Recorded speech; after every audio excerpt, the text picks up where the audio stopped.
നമ്മളൊരു പുതിയ സംരംഭം ആരംഭിക്കുമ്പം അതിലേറ്റവും പ്രധാനപ്പെട്ട ഒരു കാര്യമാണ് ബ്രാൻഡ് ബിൽഡ് ചെയ്യുക എന്നുള്ളത്. പലപ്പോഴും നമ്മൾ ഇത് ശ്രദ്ധിക്കില്ല. നമ്മൾ എന്തെങ്കിലും ഒരു പേര് നമ്മുടെ ബിസിനസ്സിന്, നമ്മുടെ പ്രൊഡക്റ്റ് ആവട്ടെ സർവീസ് ആവട്ടെ, എന്തെങ്കിലും ഒരു പേരിട്ടിട്ടാണ് തുടങ്ങും. അത് ആ പേര് വേറെ ആരെങ്കിലും ട്രേഡ് മാർക്ക് ചെയ്തിട്ടുണ്ടോ, ആർക്കെങ്കിലും അതിൻ്റെ IP റൈറ്റുകളുണ്ടോ എന്ന് നമ്മൾ പരിശോധിക്കാറില്ല.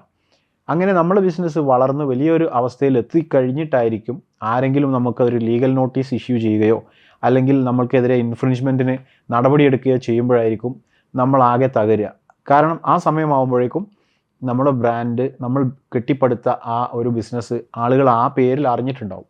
അതുകൊണ്ട് തന്നെ വളരെ യുണീക്കായിട്ടുള്ള, ഇപ്പോൾ നിലവിൽ ആരും ഉപയോഗിക്കുന്നില്ല എന്ന് ഉറപ്പുള്ള ഒരു പേര് കണ്ടെത്തുക എന്നുള്ളത് പ്രധാനമാണ്. ഇതേ ചാലഞ്ച് ഞങ്ങൾക്കും ഉണ്ടായിരുന്നു. ഞങ്ങൾ സ്പ്യൂണിക് ആരംഭിക്കുമ്പോൾ നമ്മൾ ആ ഇൻഡസ്ട്രിയിലുള്ള ഒരു യുണീക്ക് സർവീസാണ് ഞങ്ങൾ കൊടുത്തത്. അപ്പോൾ ഒരു യുണീക്ക് പേരുമായിരിക്കണം എന്നുള്ള ഒരു ആഗ്രഹത്തിലാണ് യുണീക്ക് സ്പേസ് എന്നുള്ള ആ ടേം അത് ട്വീക്ക് ചെയ്തുകൊണ്ട് സ്പ്യൂണിക് എന്നാക്കി നമ്മൾ ബ്രാൻഡ് നിശ്ചയിച്ചത്.